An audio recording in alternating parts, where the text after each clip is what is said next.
Hey guys, welcome to the channel.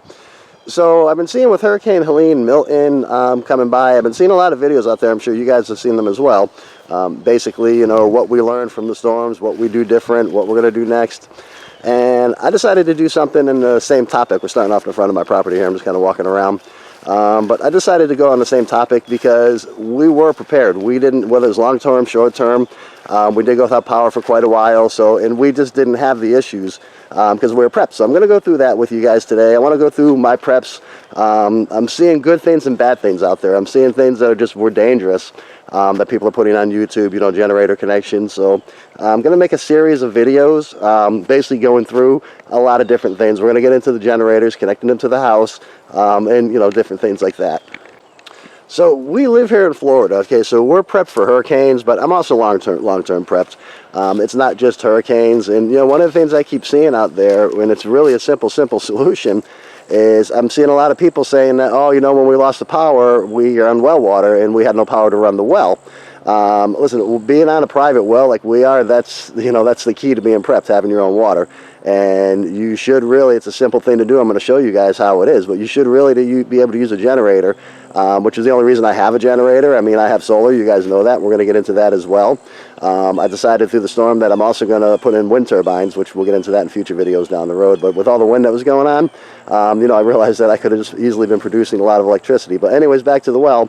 I mean, it's key to being off grid, okay? And I'm going to go through, I have 5 different ways to get water, and we're going to go through that and show you guys. But like I said, the only reason I have a generator is to run this well, and I have enough gas stockpiled where I've done load calculations and broken it down to where I can be long term. If I ran my well for 45 minutes a day on the generator, which is enough to heat up the hot water so we can take showers. We have a tankless, so instant hot water, so it doesn't even have to heat up.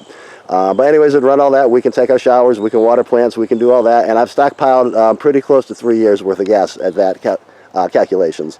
So like I said, it's one of the things we're going to cover is water. So we're going to get into some other things here, so let's go jump into it. Alright guys, so you know, whether you're long-term prep, short-term prep, like I said, there's a few things that are very, very, very important. One of them is the shelter that you're in, and we're going to get into that in a different video, not today. Today I'm going to kind of focus more on water and how things worked out for us. But what I'm showing you here is the generator inlet. Okay, so like I said, when I see somebody has a private well, that's a great thing. Okay, you're not dependent on city water, you're not dependent on whether their line's broke or you got to boil or whatever. You have a pure access to get water out of that well a lot of different ways, and this is a simple generator inlet. And like I said, my generator, I only have the generator for the well to run the hot water heater. That's it. Okay, otherwise I'm completely on solar. But if I just, and I'm going to get into, because I want to cover neutrals on the generator, so you'll see my generator in a different video. I'm going to cover that. I'm not going to break it out today, but you've seen it anyways. It's been out there. But anyways, like I said, I plug my generator in over here to this inlet, and the interlock up over here, you see that interlock, we've talked about that before as well. I swap that over, this runs on the generator, and that powers up my well pump, okay, so I have plenty of water.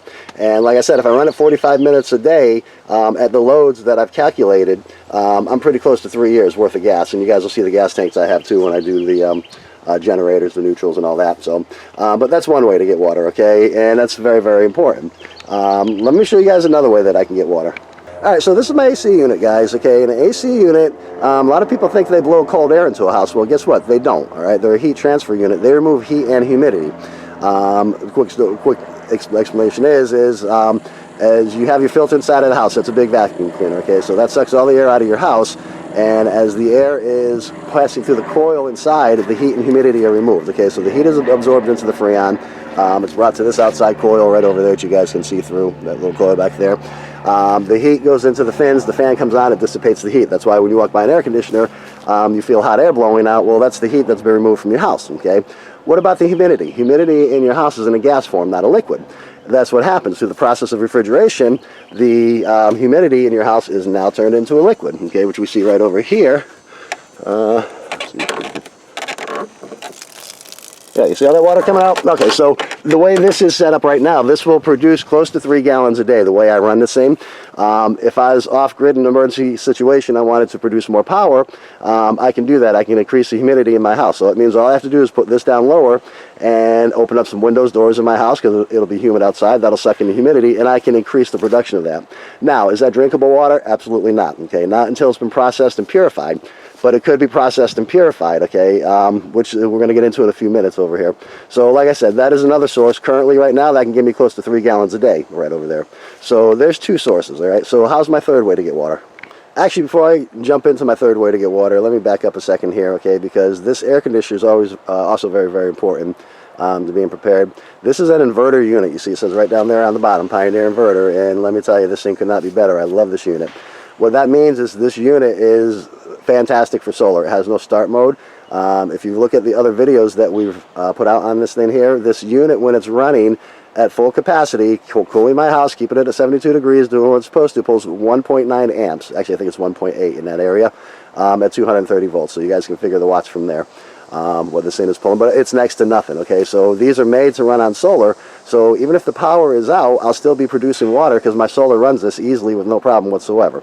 So like I said, these are all the different areas when you're going to prep for something. We've prepped for hurricanes here in Florida, but we've also, again, like I said, prepped for long term. If the power grid goes down, you know, there's a lot of things here that, you know, you guys know yourself. There's a lot of ways that we can go off grid for quite a long time. So like I said, this here can run on solar. When I put in my wind turbines, it can run on the wind turbines, and you know, it's a solar air conditioner here. So it runs on current power from the power company, or if I need it to run on solar, it runs on solar. So it will always be producing water for me. And at the same time, in a year from now, if the power grid is still down, I'm not without air conditioning, I'm not without a TV, I'm not without anything. We weren't affected by the hurricane. There was no lessons that we learned because we were prepared for everything. So let's continue on and get into the other way for water. Okay, so what's the third way? So again, let's back up again for a second time. In order for that to become drinkable water, what I get from the air conditioner, don't try to drink that. It's very, very, very, I mean, air conditioners produce a very special bacteria. If you've ever seen a drain pan inside a unit, the amount of sludge, red algae, I mean, don't try to drink it that way. It is not potable water. You can't drink it that way. You have a couple options, which is one of the ways I get water. And I'm not going to do a video on this because there's some great videos on there. I'm just going to tell you guys, go around YouTube and you'll see you can make a distiller to take any water you want out there whatsoever. With very, very simple parts, very easy. I have one, it's packed away, so I'm not going to start unpacking things. But like I said, in the air conditioner, that is not, it's great for plants, it's great for a lot of things, but if you do need to drink it, you're going to have to purify it. But okay, so my other way is my pool. My chickens are making a ruckus over there. I went down there to film the pool, and I don't know what's going on. I can't film, so I'm just showing it here. But there's, if I have it, I'll bleep in the picture.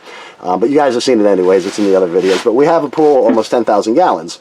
Again, that's not drinkable water, but you see here I'm showing the chlorine because I also keep a very, very big stockpile of chlorine. So my pool will run on the solar. So even if I'm a year off grid, I've stockpiled enough chlorine tablets and other chemicals I need that's more than chlorine that I can basically run my pool for more than a year before I ran out. Now that does two things. One, I have a supply of water for whatever I need. I would only need to take the chlorine out of it. I wouldn't be as concerned with bacteria or anything like that because the chlorine's keeping it clean. But I have chlorine, so you can't drink chlorine. But I have a great filtration system that removes the chlorine, so that would filter out all the particles, everything like that, remove the chlorine, and I have drinkable water. At the other time, if you're off grid, you're going to spend a lot of time working outside, doing things, working in your gardens and stuff like that. So it's nice, especially in Florida, to have a pool with nice clean water to jump into and cool off. So it's another way to get water. But like I said, that we would just have to take the chlorine out. But like I said, I have over a year's supply worth of these big buckets here. I have a few of these in. You know, actually these buckets here for what I go through chlorine last probably about 6 months each, and maybe closer to 2 years worth of chemicals I have for the pool. So like I said, guys, but that's part of being prepped. Okay, water is very, very important. So you have to think about how can I get water if you know, if the faucet goes on and I can't turn the faucet on anymore. All right. So and the other way that I have to get water is, I'm not going to break it out again, but my well is 120 feet deep, okay, and I have a hand pump that has a flexible hose on it. I mean, they're called earth straws. You can pull these up online. They're really, really great. All I do is take the cap off of my well, and the hose will stretch all the way down into the well. Then I have a hand pump, and I can pump the water out at the same time because I have a well. Keep in mind, guys, if you have a well, the only thing you need to do is figure out how to get water out of it. That's simple. My generator works, my hand pump works. Like I said, it's a flexible tube that just, you don't even have to take anything out. The existing pipe for the pump that goes down there, it just slides right next to it. So it works really, really great. And the nice thing about our water is this whole area of northern Florida, and actually we're going to Georgia, whatever, we're full of springs. And I sit on top of a beautiful, beautiful spring here, and the water that comes out of our faucet is it's spring water. So I mean, like I said, if you have a well, you just have to figure out how to get water. So I mean, we have an air conditioner that produces water. We have a pool that produces water. I have a distiller that I can even take mud water. And, you know, if the people in Carolina, we see all this mud, this and that, if they had a distiller and they were high enough and had wood that they can, you know, because they had the flood problems there. But there's still a lot of people that I look and they have water out in front of their house. It's nasty, you can't drink it. But guess what? You can go fill that up. You can distill that water. And like I said, there's videos out there, guys. So look at all that. So we're going to be moving into different areas. Like I said, I want to cover, because I'm seeing some dangerous electrical things out there. And, you know, I just want to make sure the record is straight.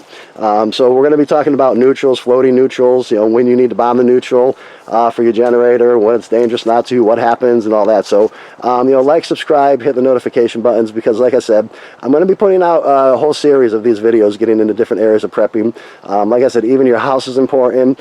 Food, we have more than enough food, over a year's worth of food, but we're also set up to where we have so much food stockpiled, but we also have chickens.